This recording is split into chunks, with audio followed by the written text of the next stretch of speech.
Okay.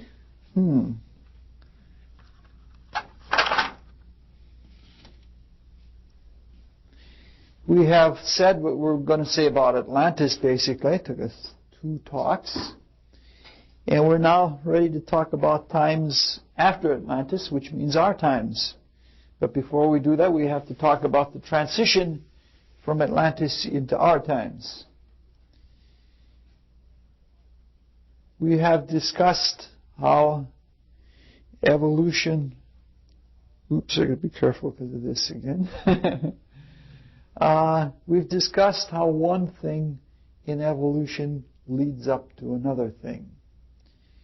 For example, we've talked about how the atmosphere of the Earth at one time had more hydrocarbon gases in it. And it wasn't suitable. There wasn't oxygen for breathing as we breathe. And so what lived were anaerobic bacteria.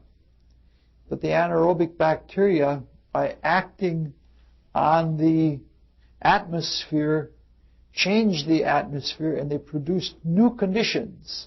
They produced conditions for oxygen breathing. And a lot of evolution is like that. One stage leads to the next stage, or it sets up conditions. Evolution, or the evolving creatures, set up conditions which force them to change. And that they produce new ways of living, and then they have to adapt. In fact, it's very difficult to tell. You can see why scientists of the material ilk can have the attitudes that they have about evolution, that it is a self-sustaining and a self-producing kind of movement, and there is no plan behind it. So it's a difficult matter without spiritual vision to see the archetype or to see the intention of what the divine plan is. It's difficult to tell what is just a changing set of circumstances and an adaptation to it, and what is really a divine plan. And so that's hard telling. Now, we've also talked about one more factor of this, and that is that evolution is irreversible. Once you have changed all the methane into an oxygen carbon dioxide atmosphere, then you can't go back. There are no bacteria that take our oxygen carbon dioxide and turn it back into a methane atmosphere. And so we have a basically irreversible kind of condition. And again, quite a bit of evolution is like that. It's irreversible in consciousness, if not in substance. Once you've learned something, you can't go back to being dumb and being stupid about it. So there is sort of a valve-like effect of evolution, so that when you've made progress, a trapdoor closes behind you and you can't slip back. There are some circumstances where in a long term people have not, or spiritual beings that have been evolving have not progressed according to the rate. And that is a straggling kind of evolution, and that makes for grades, many different grades of evolution, rather than just the simple kinds of setup it would be that if everybody progressed at a common pace. And we've also discussed non-accommodation to evolution. We've talked about such things as beings that have totally unfitted themselves for evolution, that they can't fit into any of the current circumstances or those that are coming up. We've talked about the failures. We talked about them in Lemuria, beings that became so malevolent that their tendency was to destroy the conditions of evolution rather than to develop them and work with them. We could also talk a little bit about not straggling and not progress, but limited retrogradations. That is to say, it's possible, while there's a general forward-going quality of evolution, you can loop back a little bit. You can't go back altogether. You can drop out. You can go back a little bit and then progress forward, and then go back a little bit and progress forward again.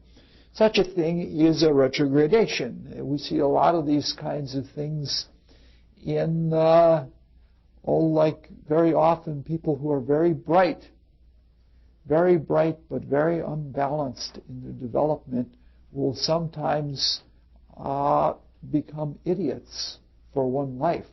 That's just a one incarnation will be that's a minor retrogradation. That's like a little loop back. In terms of all the millions of years of evolution, it's not a difficult situation at all. Or another larger scale one are the apes. The apes, according to spiritual philosophy, are not monkeys. They do not belong to the animal kingdom, but they belong to the human kingdom. And they are beings that got involved with bestiality and other forms of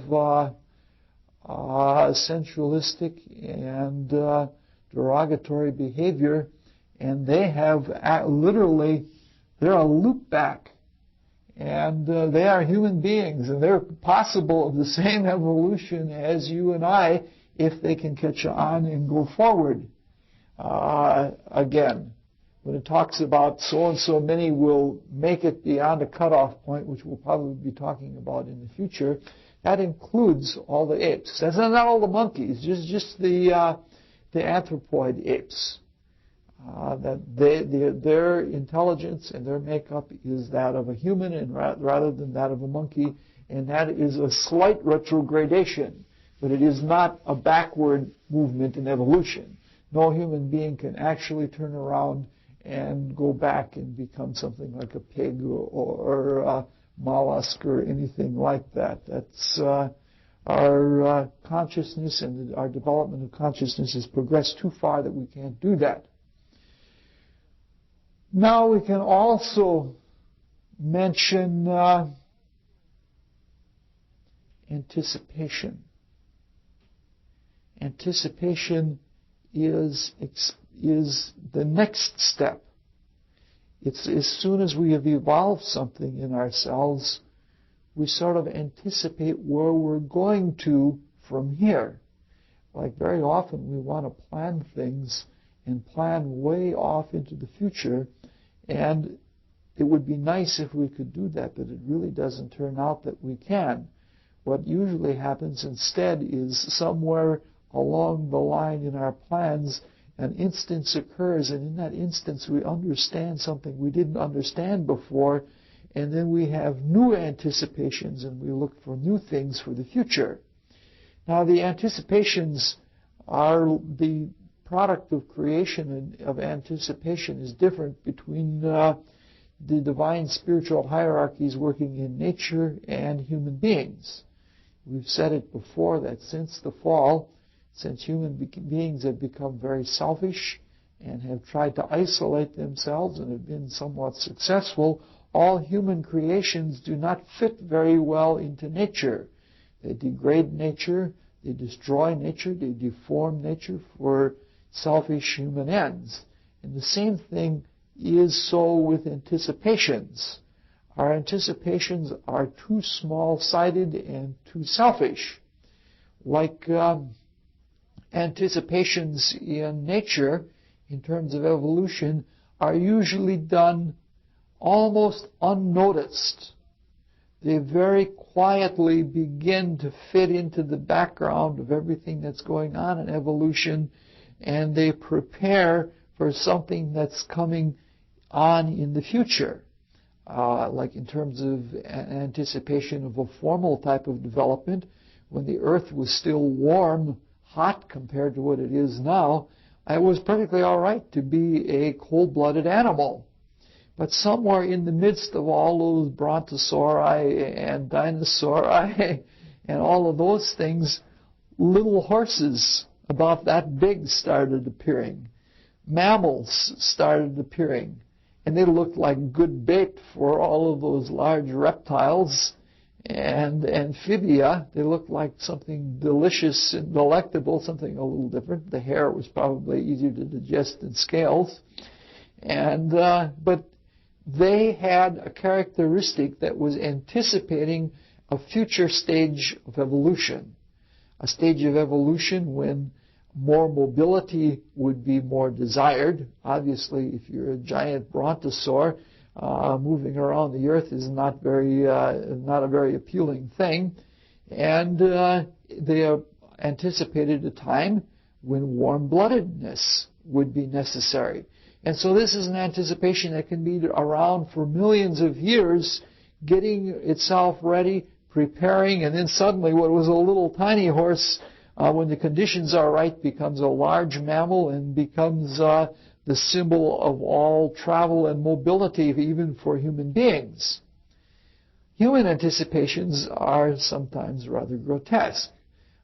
Some of the closest to genius human anticipations are called freaks. Very often there are humans that are trying to anticipate future stages of evolution and make exaggerated efforts at producing vehicles that will fit into those future stages. Only just, it's too great of a leap. It's too dramatic, it's too exaggerated, and it results in something quite freaky. Okay. Because of the fact that we are still evolving in matter, or in Atlantis we were at the height of involution in matter, probably with the original Turanians, the fourth subsector of the Atlantean peoples. At that time, we were probably most deeply involved in matter. Even though we weren't as wide awake in it, and even though we had evolved in it as perfectly as possible, we were about as deeply involved in matter as we were going to be. But because we were involved in matter, our evolution depended on material circumstances. And therefore the anticipation could not be the anticipation like one has in expecting a surprise like a birthday party, or an anticipation in building up to a climax in a drama or a piece of music or something like that. The anticipation, because we're dealing with material circumstances, had to be material. And so there was a genetic anticipation. And certain people among the Semites, original Semites,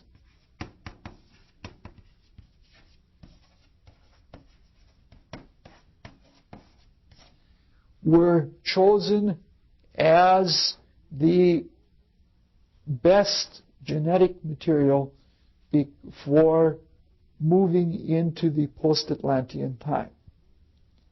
The Semites, as we remember, were the first people to develop a primitive concrete thinking.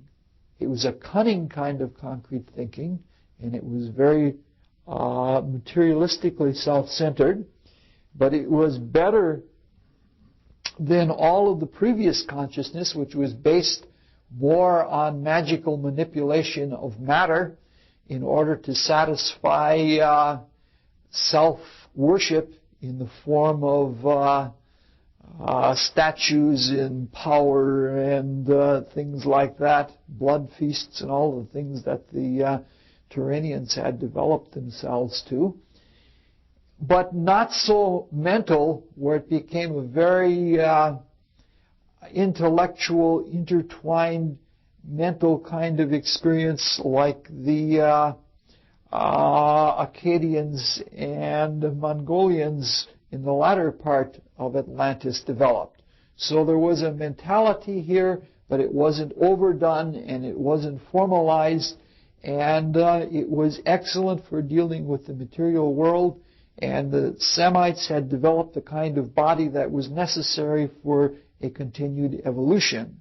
The thinking, as you will remember, was necessary because it was leading to the development of lungs and the development of a nervous system for breathing. And when you could get that much more air through rather than breathing through gill sacs, you could warm the blood better. And when you warmed the blood better, there was a temperature such that the spirit could become indwelling and we could become self-conscious. And the reason for the reason for the materialism was so that the spiritual consciousness could focus more concentrically into the physical body, because we said that the etheric body and the physical body had to be perfectly concentric in all of the different levels of the ethers that we function on, because that is what made for waking consciousness. And it was this goal-seeking where we needed, objects and things. That material desire for things brought us into the physical so that we could attain to self-consciousness. So we were chosen people. Now, I don't know if it was all of the original Semites or if it was some subgroup of the original Semites, but they were chosen. And they were set apart. And they were commanded not to intermix with any of the other Atlanteans, because something very special was being done genetically with this people to produce the body type that was necessary for the earth after all of the rain had come down and the atmosphere cleared up.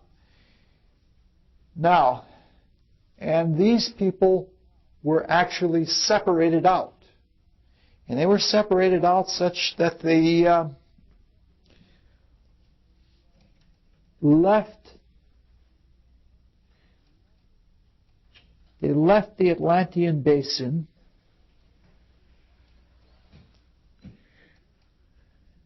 They left the Atlantean basin and they migrated basically along North Africa. I don't know if they were capable of going through the Mediterranean basin or not at that time. They went through the Mid-East. They went across Asia, and somewhere in the northern area of the Gobi Desert, between the Gobi Desert and the Kamchatka Peninsula, is what was called the Promised Land. The Promised Land has several meanings. It was promised because they couldn't see it yet. They still hadn't really developed the vision. They still hadn't developed the clarity. The 40 years, obviously, is a very symbolic number. 40 is 1/9 of the nines and fours on a circle have numerical interlocks with each other.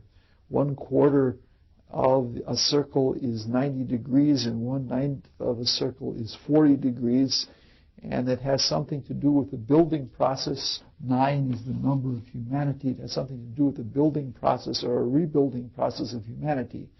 So like when it says it rained for 40 days or that they went across the desert for 40 days or that Jesus fasted for 40 days, these are all symbolical numbers that have to do with a building period of time relative to the human consciousness, because the human consciousness is associated with the human state. Is number 9 is. Okay. It was also the Promised Land in that the people were told that there was a great reward waiting for them. Obviously, there were great difficulties. Now, one of the easiest ways to understand this, if you take the books of the Bible, especially the Exodus,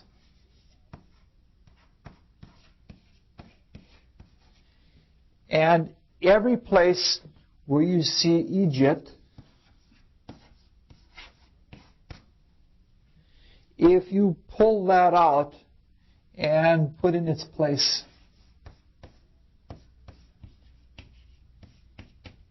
Atlantis, Every place where you see the word Moses, you put in the word Manu. Every place where you see the word Mana, if you put the word Manas.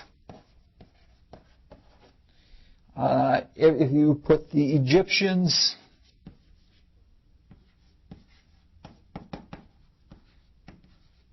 I think it was basically the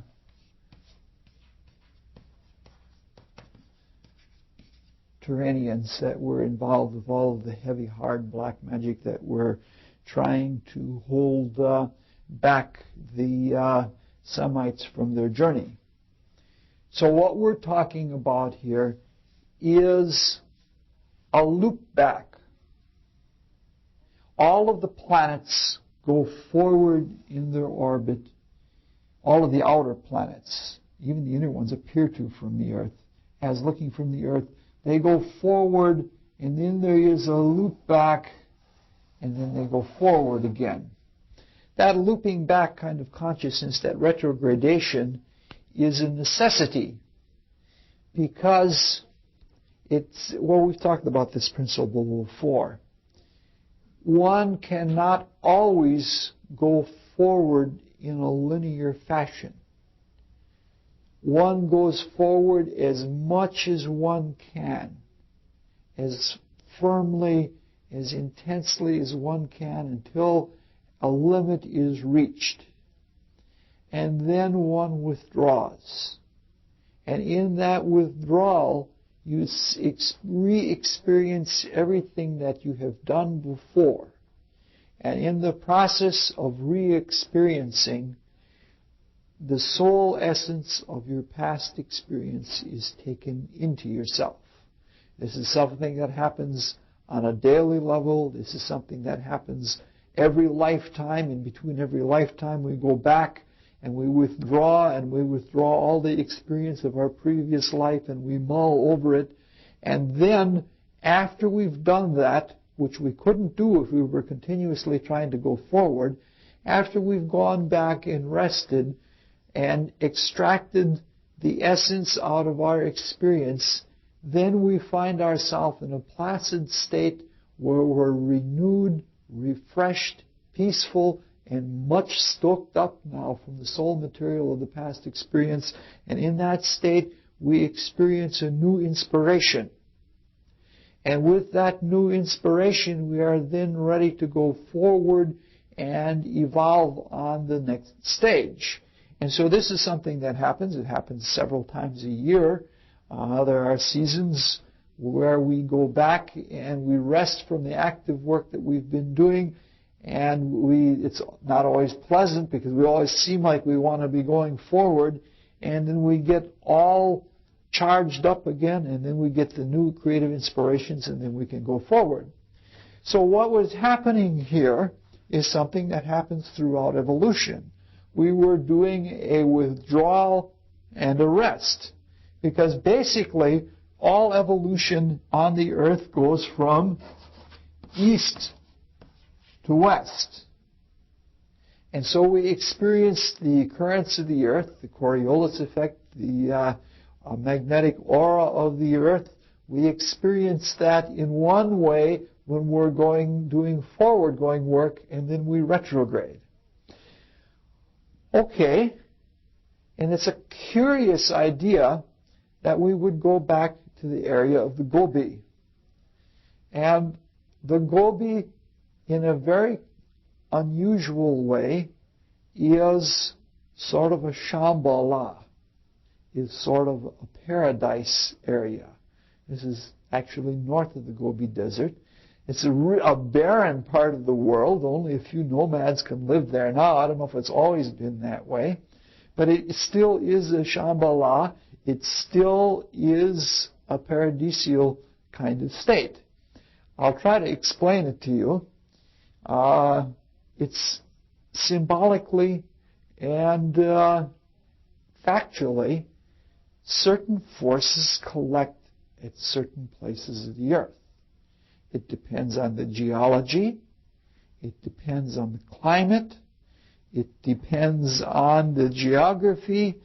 It depends on the spiritual history that is right in the minerals and that is right in the substance, that certain things can be done at certain places of the earth. There are places on the surface of the earth that are considered evolutionary centers. Like in the Himalaya mountains, there's an area that in a few square miles there are more different species of maple trees than there are in all of the rest of the world. Because that happens to be an evolutionary center, and it happens to be an evolutionary center for maples. Raspberries, too, the very best raspberries. The golden raspberries come from the Himalayas. There is no better berry in the world than the golden raspberry. But we've been talking about the principle of analogy, where the unity of the divine is maintained through each layer and each division within each layer of existence, horizontally and vertically. Especially vertically, the unity of spirit is maintained through analogy, so that what takes place on one plane is analogous to what takes place on another plane, and that unity is the basic spirit of the divine. And we've said that this is called the Hermetic axiom, as above, so below. What has gone before in heaven will follow after on earth. Know this and rejoice. Various different people, like Kepler, for example, said, there is no doubt in my mind, but what is foreshown in heaven is certainly going to take place on the earth. Well, there is, among spiritual students, it's a changing map, but the map of the heavens is,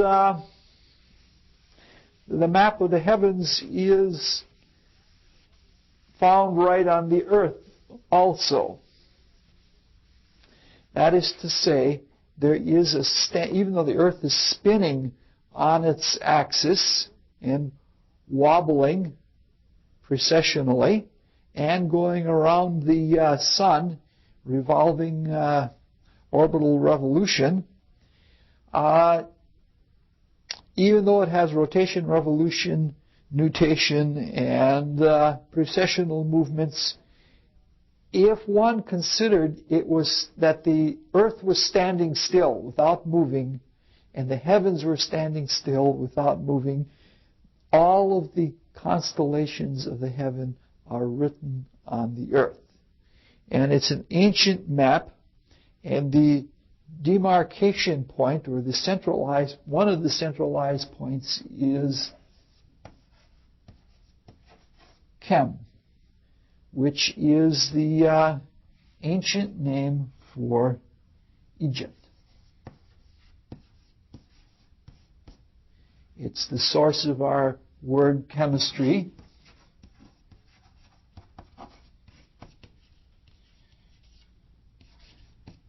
Alchemy, meaning to say the science of Egypt, or the Egypt, because chemistry comes from alchemy. But the ancient name also for chem is the same as the name for the Pleiades. You know what the Pleiades are? They are a little constellation that is in Taurus. It's called the Seven Brown Sisters. And there are actually about 9 or 12 stars there. In the direction of the Pleiades, there are quite a few mystical schools, not necessarily in the Pleiades themselves, but in that direction. If you're pointing in that direction, that is felt to be the direction of the beginning of the whole business. The center where the Supreme Being spoke out the fiat, and that became the center of the entire macrocosmic cosmos. And so, at this point of the Great Pyramids is where Egypt was. if you put the North Pole, if you put the Pleiades, if you take a sidereal map and put the Pleiades over Egypt, then Orion falls over Iran. Cancer, Mother Cancer, falls over India. The Great Bear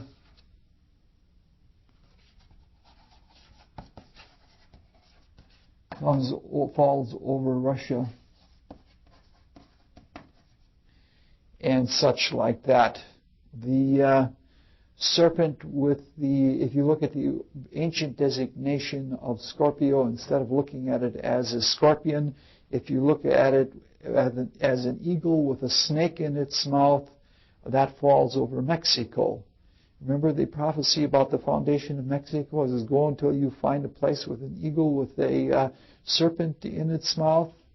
The great Ophiuchus Vel serpent, that is there are, in that sector of the heavens, there are two men.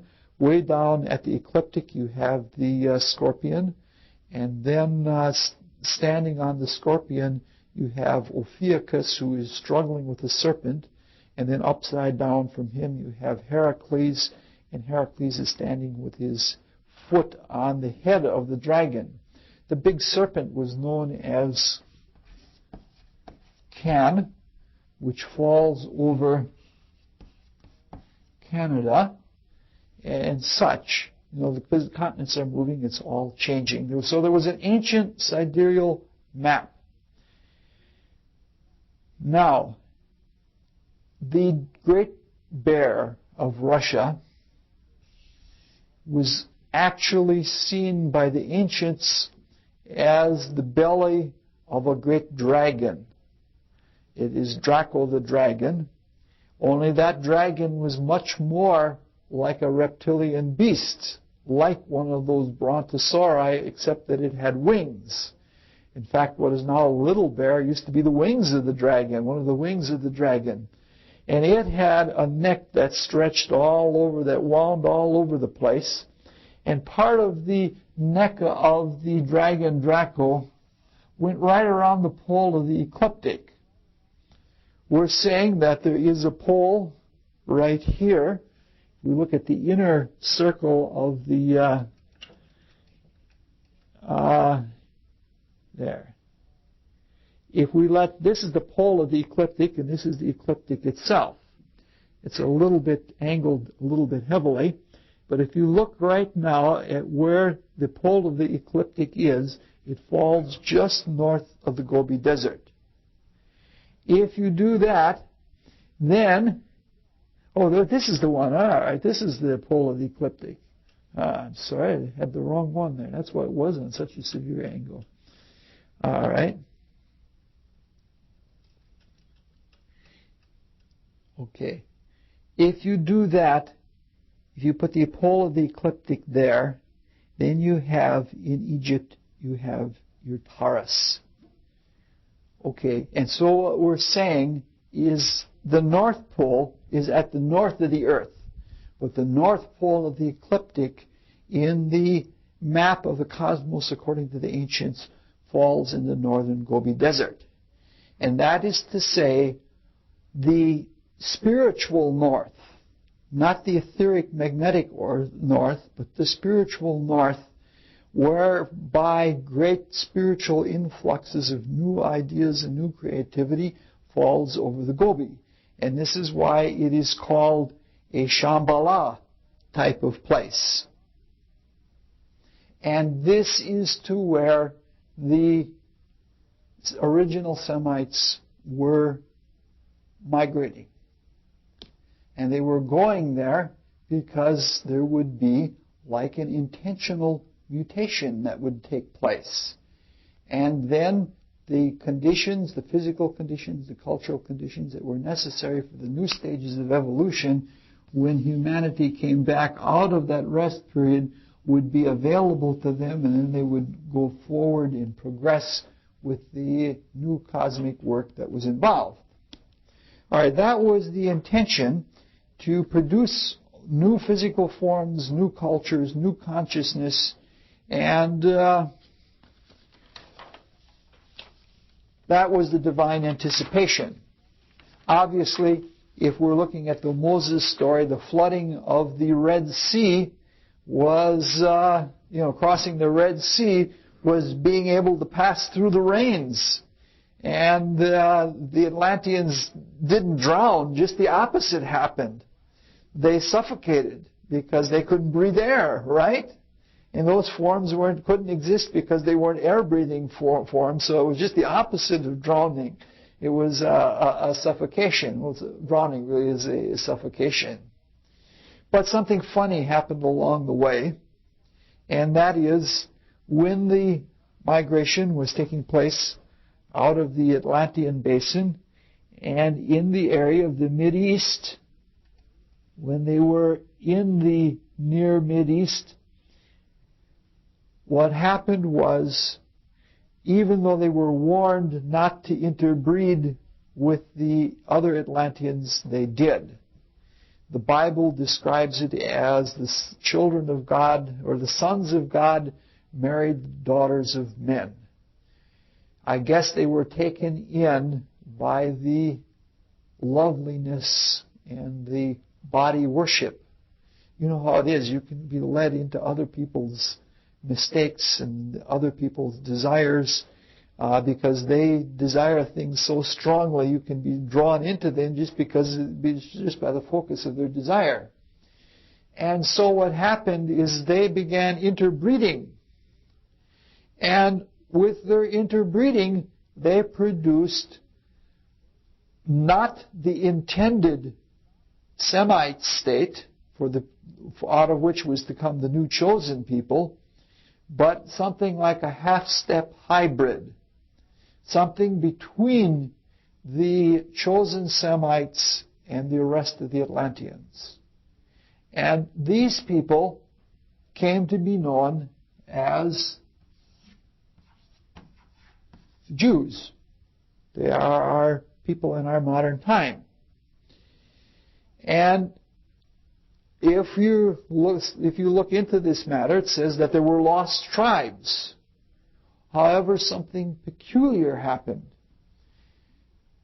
That is, the Jews began to feel, or still thought, they were the chosen people.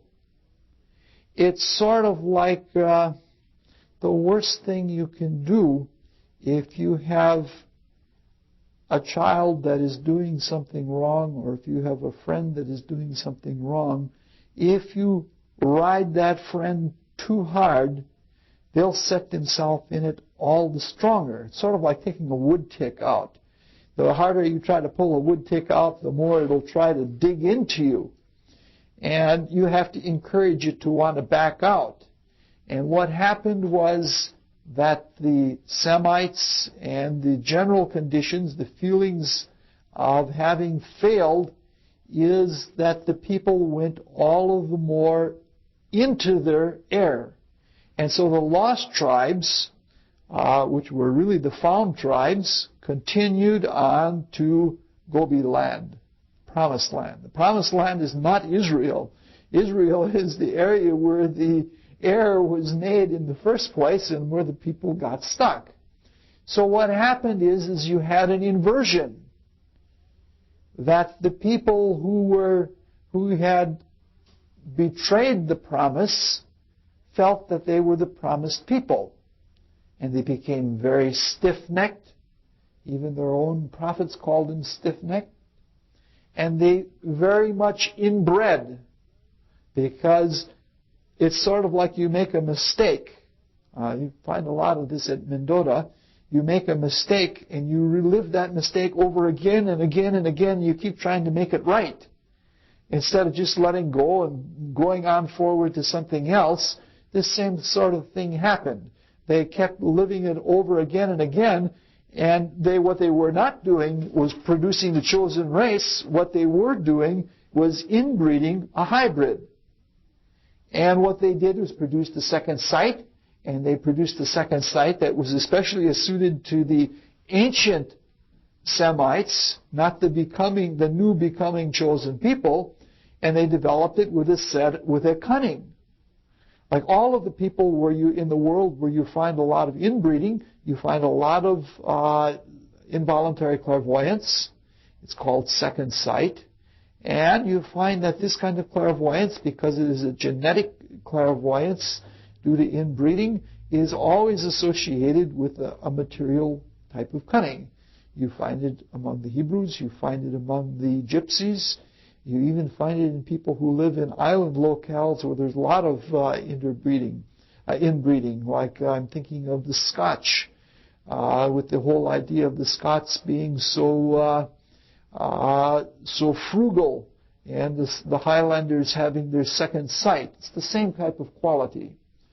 Plus, it's very much like what happens to people that we see right now. If we've made a mistake and we're defensively protecting it by going more and more deeply into the consciousness of that mistake, we blow it up to be something that it isn't. And that is, we make it something very vainglorious. And it's a vaingloriousness that really sets triggers people off. And it leads to a culturolatry, where people worship their culture. And that basically is what has happened to the modern Jews. And the modern Jews aren't even that anymore. Fortunately, they're starting to interbreed now, and those tendencies are being broken up. And it led to a really strong kind of legalism. It is a reconcentration of the Atlantean conditions. In the Atlantean conditions, you remember that the Semites were the first ones to have a religion that there was a concrete mental understanding of right and wrong, of pain and pleasure, of reward and punishment. They had that understanding of cause and consequence made up very clearly, and that stands into a very legalistic type of religion. And to this date, the modern Jew prides self in not being mystical, as opposed to being highly cultured and being materially wise. In fact, like the whole idea is put forward that this is our reward. The wealth of the world is our reward because we are the chosen people. On the other hand, all of the original Semites that did not fall into this bind and get stuck in it. And I don't mean to say that all the people that are born as modern Jews have always been born as Jews and that they're stuck in this race the way people can be stuck in any race or any nationality. I would say a healthy number of them are, but there are a lot of people that have taken other incarnations, but when they need to learn certain lessons about materialism, or when there are certain things that they can do in no other place, then they're born as in Jewish culture. Doesn't necessarily mean that because a person is born to a hereditary Jewish condition that they've been there since the times of Atlantis. That's just wrong thinking. But what happens is that all of the people that went on to the Gobi and then started coming back with the new evolution, each and every one of them has said, "You left us down." And all of the different exiles of the Jews to Egypt and Babylon, and the destruction by the Romans and the impending one by the Russians, all of those indicate reminders from the fact that you left us down and you should have stayed with us. There's sort of, what I'm trying to say? If you're trying to run a race, or if you're trying to play a symphonic work or something like that, and somebody doesn't keep up and messes the whole business up, and so it comes out a horrible discord. You can't only blame those people, because there is a retaliation on the part of those that didn't mess up. But there are some blessings to this, because one of the things that the people since Atlantis, our peoples, have done is, if you look at the early post-Atlantean civilizations, you find highly polytheistic cultures. And it was necessary that someone maintain an exoteric monotheism. And that is what the Jews did. They maintained that. They also maintained a constancy in history. There's a marking point that one can tell according to them. Even though it was maybe not good for their own development to say stay stuck in one way, they have provided a cultural, historical constancy that has been provided by no other people in the world.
Also, they have established a special kind of faithfulness, and to go even further, they have become experts in working with the physical body that is most suited only to the physical existence with a simple, direct mental culture.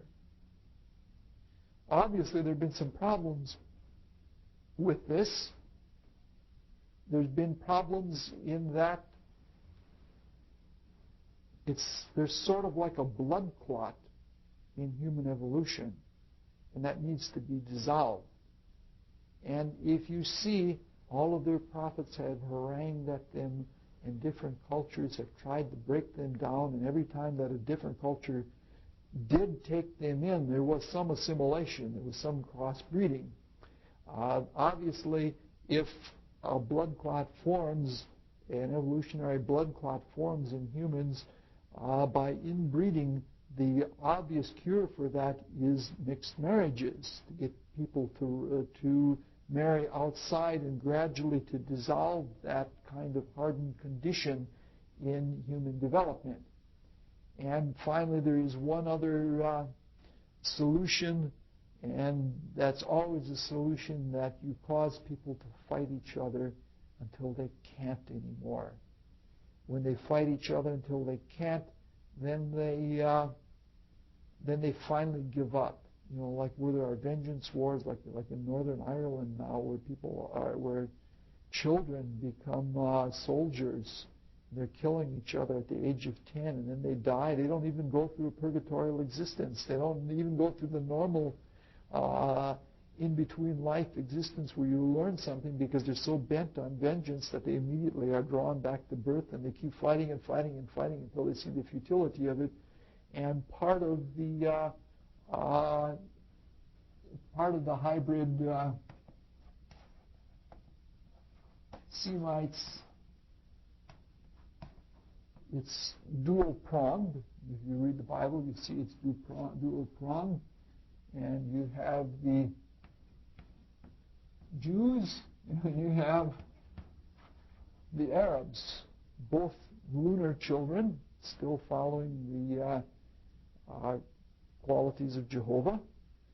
And Jehovah was in charge of the original Semites because Jehovah is the third part of the threefold spirit, and everything that has to do with generation has to do, this is creation, preservation, generation. So anything that has to do with physical generation and change and the death that comes about by it has to do with Jehovah. And so when there was that genetic work that was being done, that was definitely under the guidance of Jehovah. The modern Jews are not, at this time, special children of Jehovah. In fact, they're not even the chosen people anymore. They're almost the opposite of the chosen people. They are people that have become special by becoming mildly retrograde and fixed in that kind of condition. Okay, I don't want to talk long on this. But if we look, there are other floods that are mentioned in the Bible. And one of those is the flood of Noah. And that is another description of an Atlantean flood. And that leads us to tonight's talk. Tonight we're going to be talking about the rainbow children.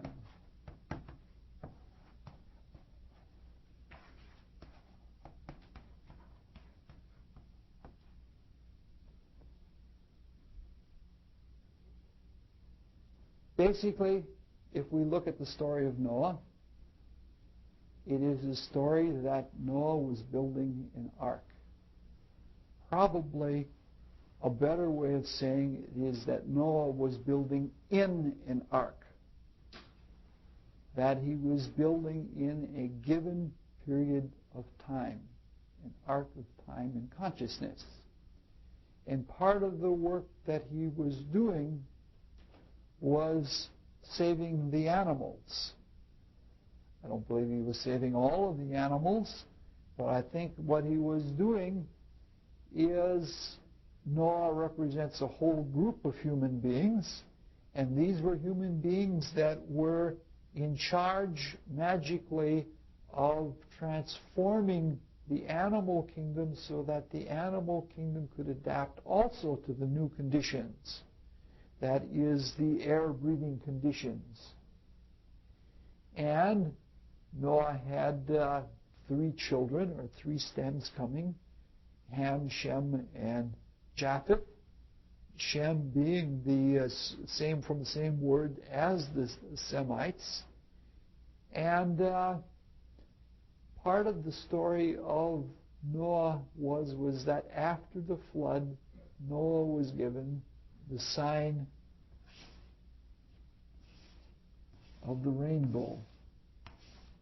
And that was a promise that never more would the earth be destroyed by a flood of water. But Noah celebrated.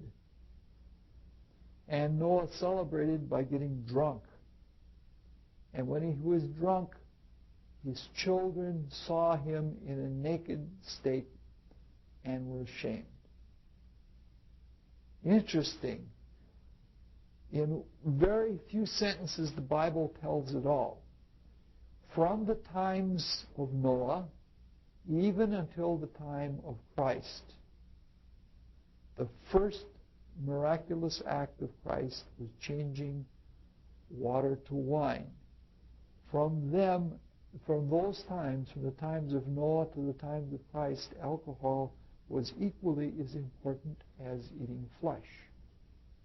Eating flesh, we know, was important for building the lungs and the soft tissue in the body, and for making us more aggressive to be into the world in an active, phlegmatic way. The drinking of alcohol was there to close off the involuntary clairvoyance so that we could become self-conscious. And the statements, it's closely linked that Noah got drunk and his children saw him naked. Because if you didn't have the perception that you could see a person in full nakedness, that wasn't possible until the inner vision was closed off and all the attention was turned into the outer vision. And that is part of the story of Noah. So that is Noah and Moses represent then the transition from Atlantean times to our times. The story of Moses tells the story about the retrograde evolution out of Atlantis, whereas the story of Noah tells the whole story of coming out from under the fog and developing a straightforward kind of clear consciousness.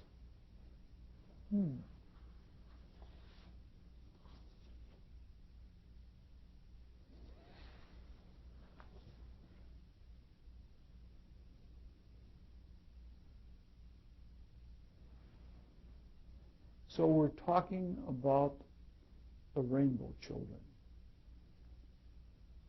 And before we can actually get to the rainbow sign, we have to talk about what period of time that we're dealing with. Again, we're dealing with that terrible problem of time where we can't tell exactly what time is. In some ways, things never seem to change. You read ancient literature, and people had some of the same problems, personal problems, back 2,000, 3,000, 5,000 years ago that we have now. And we work very hard to make little changes in our character, and we work as hard as we can all of our life, and we actually accomplish very little change. In other ways, it seems like there's such rapid changes and so such great developmental changes in the field that I work with. I work with computer technology, and in the 20 years that I've been working with it, it's phenomenal the amount of change that has taken place. So there are lots of rapid changes. So it's very hard to tell. What we're talking about in the post-Atlantean situation, our times, we're talking at least in tens of thousands of years. Some people would have it as little as 14,000 years ago. I'm not of that school. I think it goes back further than that. I think that the last, the sinking, the submergence of Poseidonus maybe was 14,000 years ago, between 10 and 14,000 years ago. But I don't think all of our culture has only been around for 10,000 years. On the other hand, it's conceivable that hundreds of thousands of years, it's conceivable to me that it could go back as far as 90,000 to 110,000. All right.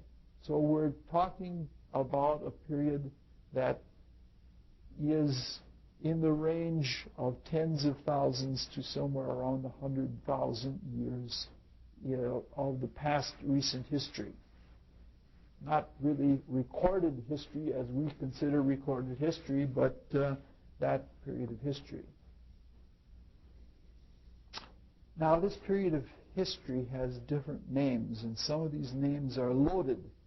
And whenever there are loaded names, we've already dealt once tonight with loaded names and concepts which can be very much taken in a prejudicial way that is very destructive. Such is not the intention. I want to get going, and I don't want to hold anybody back because I'm making judgments that hold people back. is not a healthy situation. So what the liberals do, the liberals don't give modern times any name at all. They just call them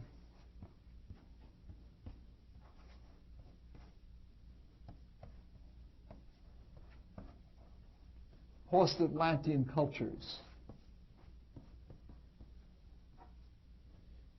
Doesn't say much. It just says it's after Atlantis, and that's about it. It's a very non-courageous ways of talking about it. Then there are outspoken people that are old-fashioned and that are staunch and opinionated. And they tend to take ideas that may have a truth in them and crystallize them a little too hard. And this is a word that is really loaded, but this is the original early name for our peoples, our times. Or sometimes spelled Aryans. The word has several meanings. One meaning that we are the air-breathing people, as opposed to the Atlanteans, who were not air-breathing people, who were mist or water-breathing people. And we are air-breathing people that have the hot red blood from all the oxidation of the iron and the reoxidation of the iron. It's a fire that won't be put out. It's a fire of life. And we are the people that live in alternations.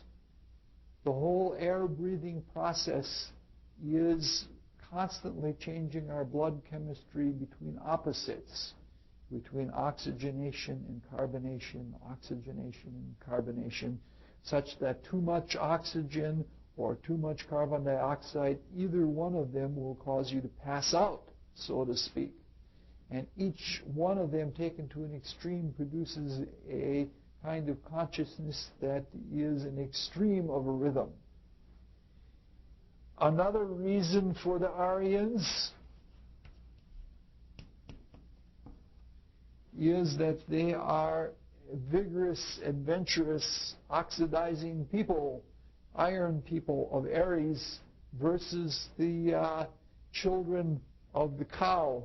The Atlanteans were sometimes called the stiff-necked Tarian people because they worshipped the bull and they worshipped material and such like that, and the Aryan people were much more associated with a vigorous type of consciousness. My favorite is the rainbow children, which is a term that has been around since hundreds of years before Jesse Jackson. I would be a bit surprised if Jesse Jackson weren't influenced by the Bible to choose the rainbow children. You see, what happened was that the sign that was given to Noah was the sign of the rainbow. And that was a sign. It wasn't just meant as a symbol. It was a sign that the earth had changed. It could never go back to a state again where there would be floods because there's only that much moisture in an evaporate state. And this is the first time that people had the clear consciousness. It's the first time that you could see a rainbow. So we are the rainbow children in that we are the first people that were able to see it in the air.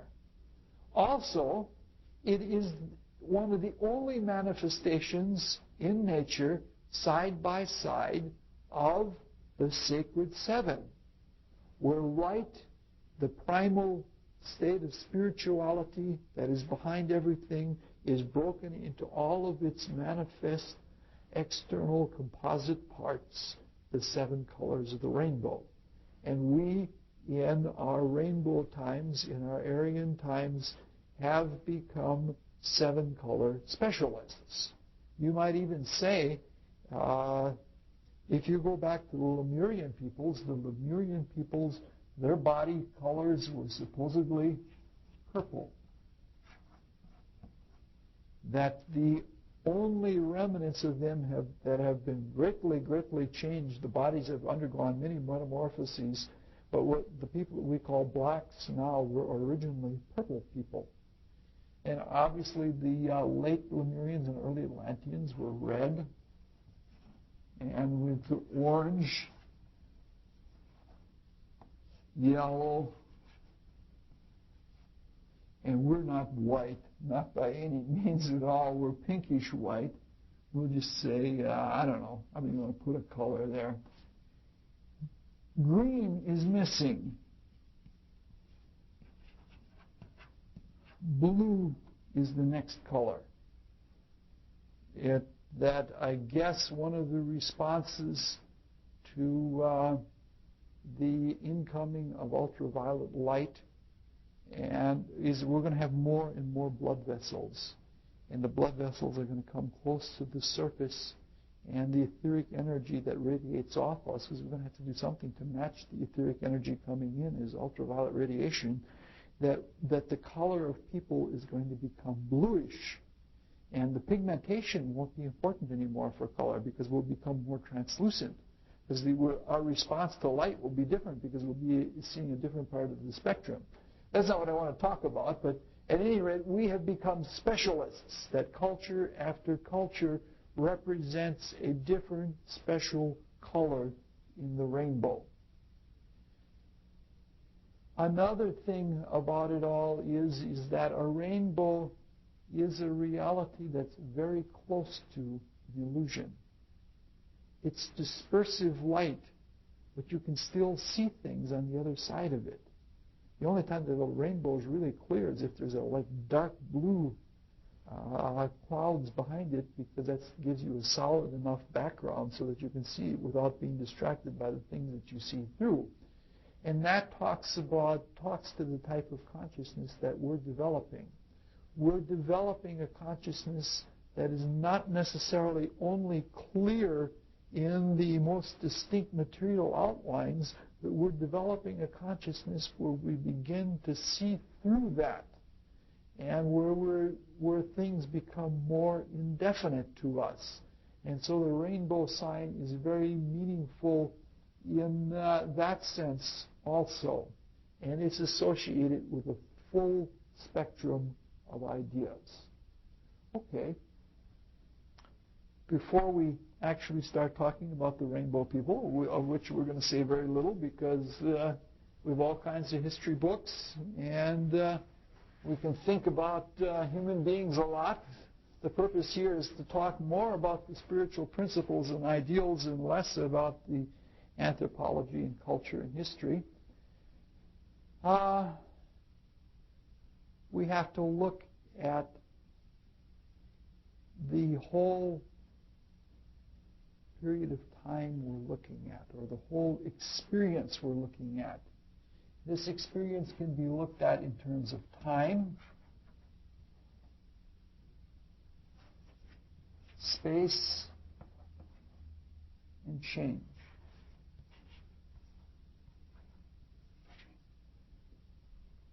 If we think in terms of time, we're thinking in terms of spirit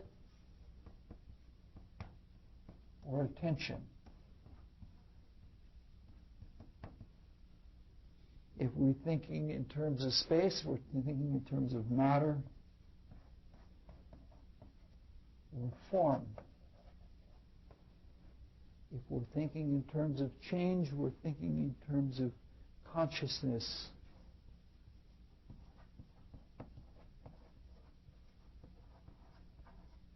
or soul.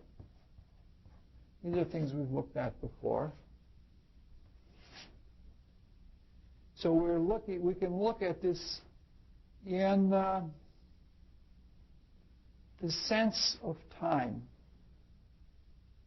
If we're looking at Ariana, if we're looking at the rainbow times, we can look at it and we can say we're past the period of greatest materialization. And the deeper we got into matter, the more things were slowed down. So we're past the slowest period in evolution, but we have a turnaround to go through. It's sort of like if you've been backing up, or if you've been going forward and you want to back up, you have to almost come to a stop, and then you can start turning in back out of the conditions that you were in. And so we are at the time now that we have passed the deepest materialization, and where in terms of time, the focus of spirit, the spirit has been the most attenuated and the matter has been the strongest, and we're now starting to accelerate out of that. We're also looking at a time when the spirit is actually coming more and more into self-consciousness. And we're looking at a period where we're going to be looking at historical trends. We're going to be looking at historical times. So we're looking at a kind of consciousness where things are going to perpetually be getting faster. If we're looking in terms of matter or in form, we're looking at the time since the Gobi Desert. We're looking at where cultures have gone basically from Gobi in the east, they've gone west. And they're going more and more westerly all the time. Some of the trends are that have been continuing all along. Body types are becoming softer. The further we develop into the Aryan times, the softer the bodies become. That doesn't mean weak and flabby soft. It just means that the texture of them is not hard. It's more rare and it's more supple. And it's easier for things to pass in and out of. And we're approaching a time where the differentiation, the consciousness, is now becoming unified through everything. You remember when we started in Lemuria, we talked about the times of Melchizedek, when humanity was all one and we lived in a state of light. It was a blissful, unconscious state of light. Then with that proto-human type, where we were all one, from there we broke into 7 Atlantean periods. Now we're coming to 7 rainbow times, and then we're reunifying back into one. So the work is, in terms of spiritual consciousness, we are actually melding together into a unified thing. See, because if we look at the history that we're looking in terms of consciousness or in terms of soul, here we're talking about body types when you're talking about matter or form. Here we're talking about spiritual attention. We're talking about a spiritual attention that is rapidly accelerating in its concentration. Here we're talking about a body type that's getting rarer and rarer and rarer, but the changes in culture are what are indicated by, if we're looking at it in terms of change. There was every one of the rainbow races, or every one of the rainbow cultures would be a better word of saying, had its own music. It had its own art. It had its own mythology, so that the relationship to the gods and the relationship to the universal principles was different for each one of them. The sciences and technologies, and even the accentuation on science and technology, is different for each of the rainbow civilizations. Languages are very different. Some are more emotional, some are more intellectual. Then everything somewhere between the matter and the cultural forms, you have things that are like foods, clothing, that where you can look at each of these periods in terms of something halfway in between matter and consciousness. All right, that's just a little side divertimento. I didn't want to develop that one too much, and I didn't.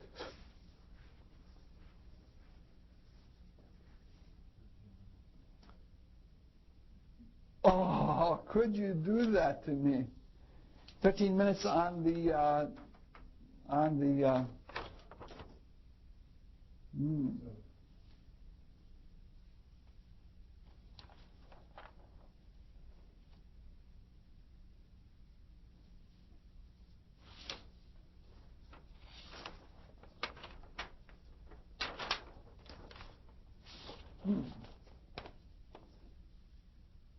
Oh, wow.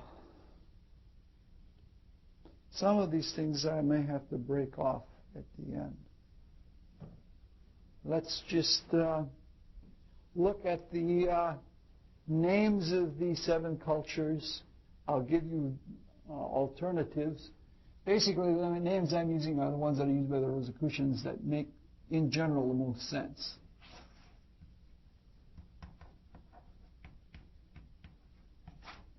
Alternative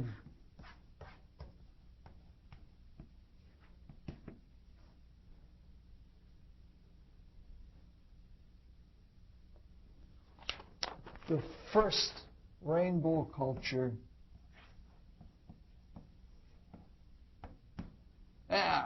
Aryan.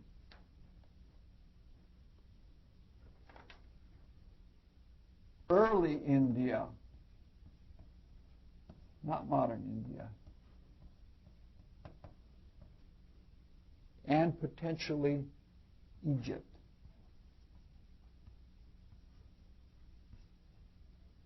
In the alternative views, it's always India.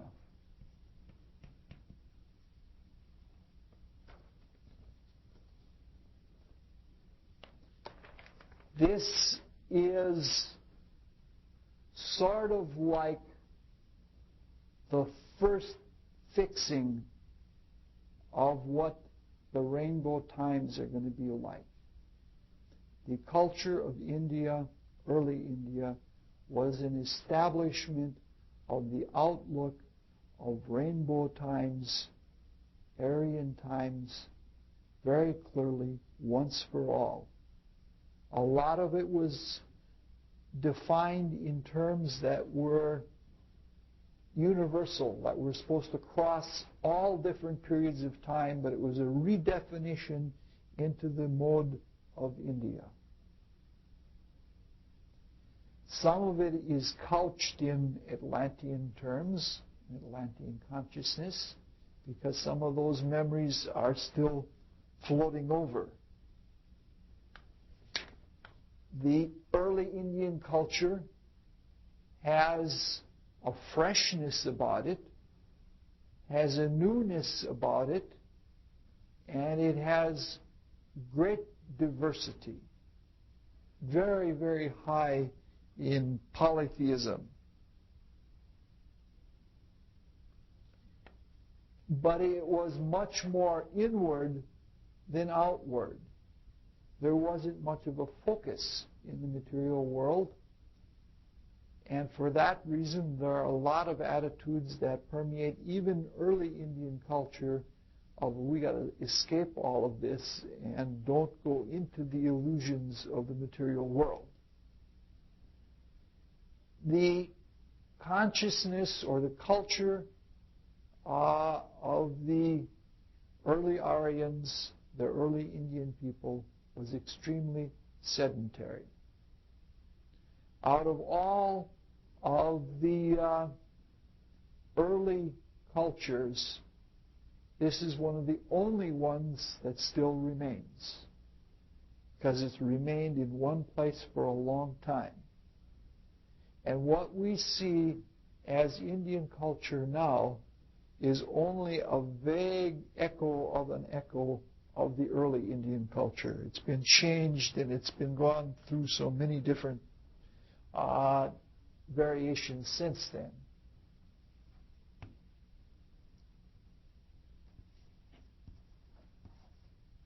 Now,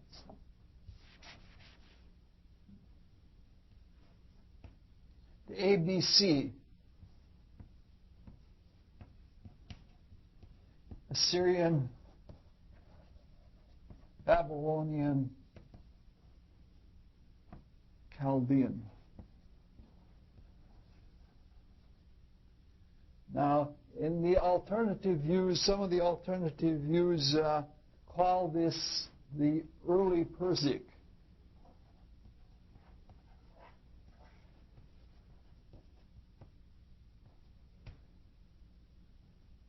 I'll talk about that in just a little bit. We're going to be looking at it as the Assyrio-Babylonian Chaldean. The nature of this culture is a little bit more adventurous. It extends itself a little more, but it's still pretty sedentary. But the changes in consciousness are, again, following a general trend. It was not so otherworldly. Like if you look at Indian music, it's quarter tone music, and it goes very much into direct experience of the spiritual world. If you come, by the time you come to Assyrio-Babylonian culture, the consciousness has not been so spiritual, but it's come more into the material world. And in coming more into the material world, there is a loss of spirituality, and or that unconscious spirituality. And so if you look at the cultural, like at the religious and the philosophical traditions, they're much more symbolic and much less direct spirituality. If you read very early Hindu texts, they're a vague kind of extremely hyper-spiritual consciousness, whereas if you look at Babylonian texts, everything is done by divination, and the gods are represented through symbols, and it wasn't a direct kind of experience. And there were more beginnings of both a very vague abstract thought and especially of technical thought.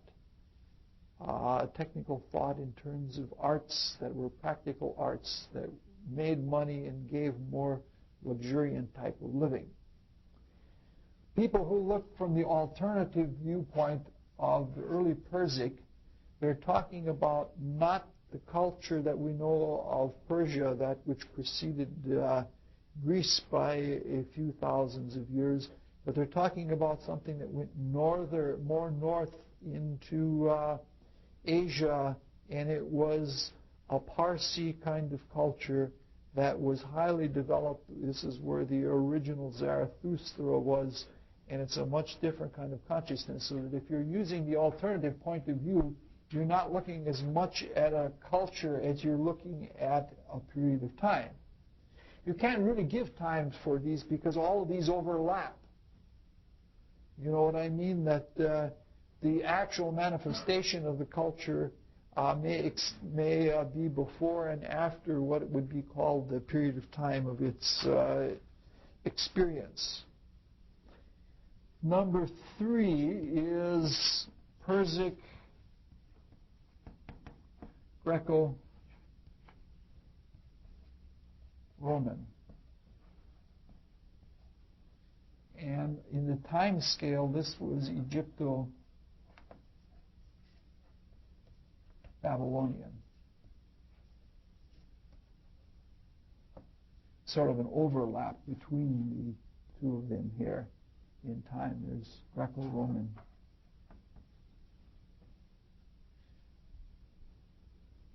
If you look at these societies, Persia, Greece, and Rome, that they were much more vigorous societies.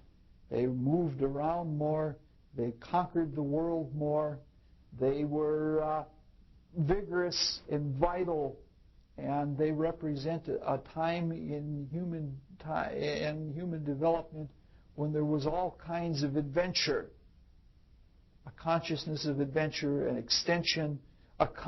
These are the first societies that tried to conquer the entire world, known world, and they were somewhat successful at that. They were far more technological, especially the Romans were very technological. We don't need to talk much more about that. We know all about this.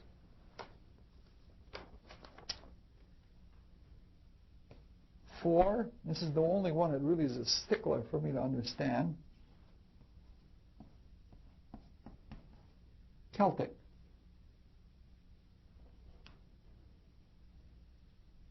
There was a second migration out of Atlantis.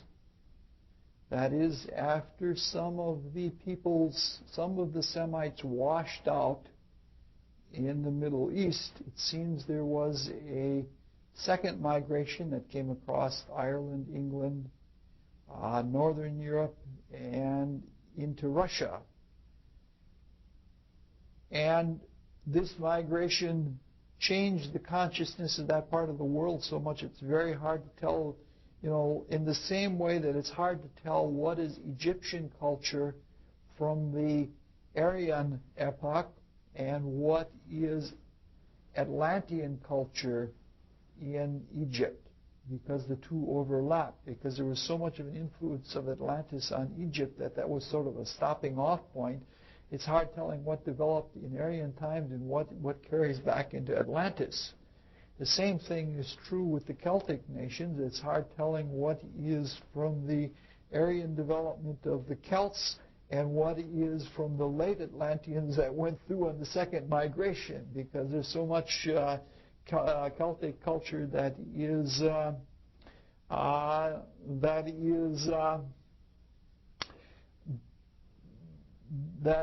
Atlantean in nature, and about a much later kind of Atlanteanism that's hard to say. For my understanding, and I have to admit a weakness here, I do not understand the Celtic culture. I do not understand it at all. It is indeed very vigorous, more violent, more volatile than the Persic Greco-Roman. It was even more mobile. It floated around all the time, except for England and Ireland. The Celts went all over. I assume that this also takes into account some of the early Scandinavians, which were not necessarily Teutonic, which is coming up in just a moment. But there's very strangely mystical the Celtic people are, and I don't understand that part. So I'll just plead ignorance on that one. Fifth is Teutonic.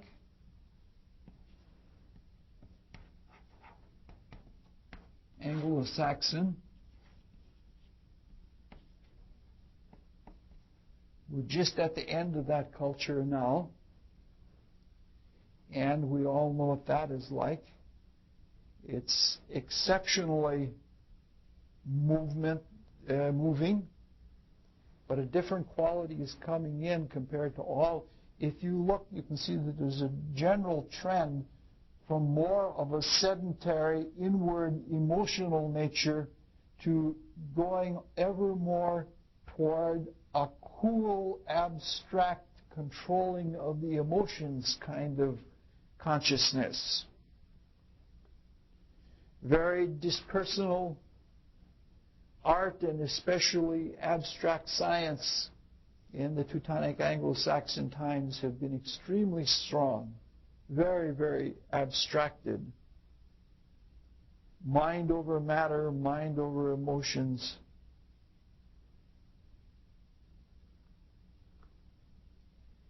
The sixth, which we're on the lip of right now, is the Slavic. And this is it's too early to tell. You know what there's a difficulty when we're talking about anything after 4. There's a difficulty talking about it, because in our grand scheme of things, we've had the Saturn period, we've had the Sun period, we've had the Moon period, and we're right in the middle. We're just past the middle of the Earth period.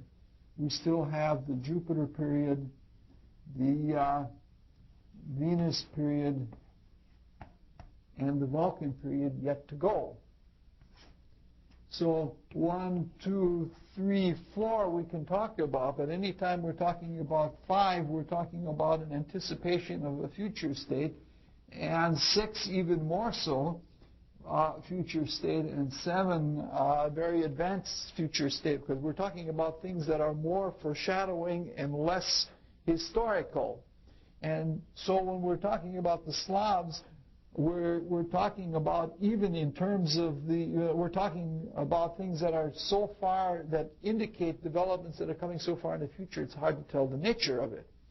But it's almost something like this, that the most sedentary was India, and then the Babylonians, and then we got very far, by the time we got down to the Teutonic peoples, we got the people that were very far-ranging, and now that we're coming back up to the Slavic people have not been that migratory yet. You know what I'm talking about?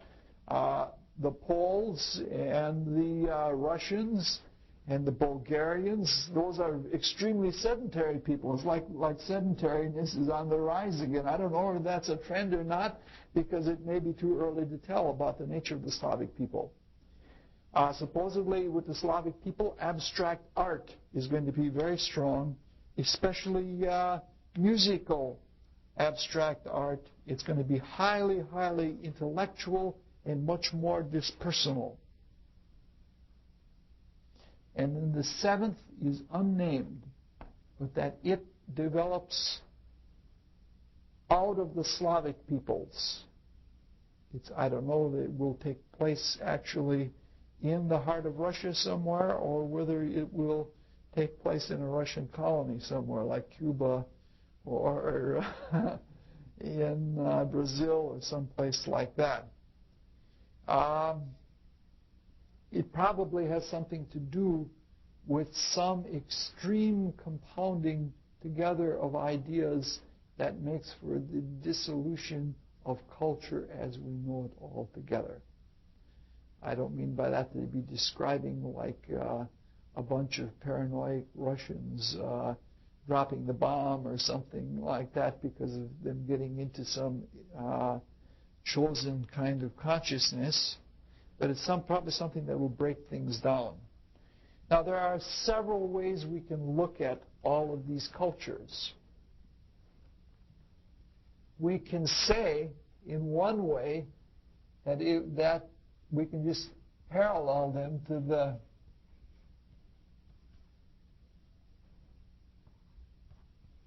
Mohals, the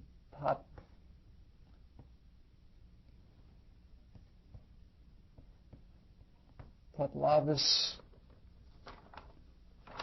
Toltecs,